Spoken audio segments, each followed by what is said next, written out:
Cut Nyak Dien adalah figur perempuan yang menjadi bukti siapapun bisa berperan dalam perjuangan merebut kemerdekaan. Istri dari Teuku Umar ini lahir di Lampadang, Aceh Besar, pada tahun 1848. Cut Nyak Dien menggantikan sang suami Teuku Umar berperang melawan kolonialisme. Teuku Umar tewas tertembak di daerah Suak, Ujung Kalak, Melaboh, setelah rencana perjuangannya diketahui penjajah. Sejarah Perang Aceh dan peran Cut Nyak Dien Ratu Perang Aceh dalam melawan pemerintah kolonial Belanda tahun-tahun 1878 sampai tahun 1908. Aceh telah lama menjadi incaran Belanda. Perang Aceh diawali ketika Belanda dan Inggris menandatangani Perjanjian Traktat Sumatera.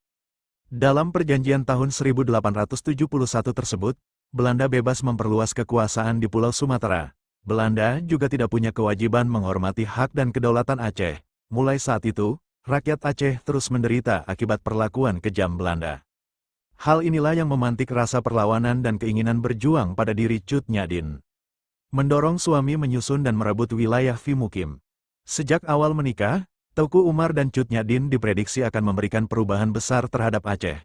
Bahkan pernikahannya sempat dikhawatirkan Belanda karena keduanya adalah tokoh besar di wilayah Aceh, khususnya di bagian Fimukim.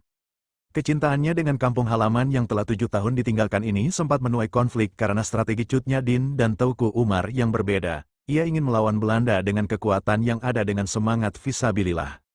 Namun suaminya memiliki taktik tersendiri dengan menyerang Belanda dari dalam yang disebut taktik menyerah diri, yang ditunjang dengan taktik dalam mendapat senjata Belanda. Namun akhirnya pada tanggal 30 Maret tahun 1896 Teuku Umar meninggal tertembak karena dikepung lebih dahulu oleh Belanda. Berjanji memimpin peperangan usai wafatnya suami. Kesedihan atas wafatnya suami bukan berarti membuatnya pasrah dengan keadaan. Di tahun 1901 Cut Nyak Dien dan pengawal bergerak ke daerah Beutung ke Gayo dan menetap di Kampung Celala. Di tahun berikutnya pun mereka masih berpindah lagi ke Aceh Barat dan menetap di Beutung karena kondisi makanan yang semakin menipis. Untuk mempertahankan diri, mereka selalu berpindah tempat agar tidak terdeteksi musuh.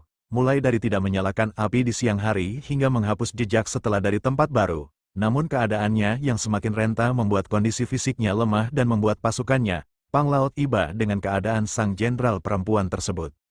Tetap tegar meski dikhianati pengawal, minimnya pasukan yang tersisa membuat perjuangan pasca meninggalnya Teuku Umar terasa sangat berat. Hal ini menjadi menyebabkan Panglaut, pengawal paling setia dari Cut Nyak Dien, meninggalkannya dan melaporkan kepada Belanda tentang keberadaan sang pemimpin.